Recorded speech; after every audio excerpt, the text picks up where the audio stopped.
آج بھی آپ واہگہ کی سرحد پر کھڑے ہو کر دیکھ لیجئے کہ کیا کوئی پہاڑ پاکستان اور ہندوستان کو الگ کر رہا ہے؟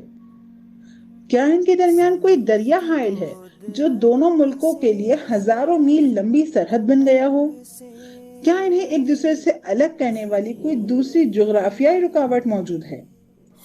اس کے برعکس وہاں تو کھڑے ہو کر یہ پتہ ہی نہیں چلتا کہ کس جگہ پاکستان کی حد ختم ہوتی ہے اور کہاں سے ہندوستان شروع ہوتا ہے۔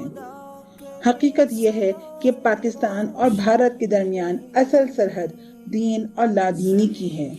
جو لوگ پاکستان میں سیکولرزم یا کوئی اور لادینی نظریہ لانا چاہتے ہیں وہ اس سرحد کو مٹانا اور پاکستان کو ختم کرنا چاہتے ہیں۔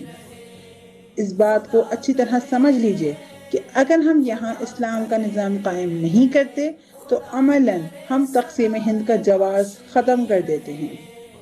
اگر یہاں لادینی نظام قائم ہوتا ہے تو اکھنڈ بھارت کا خواب پورا ہونے میں کتنی مدت لگے گی؟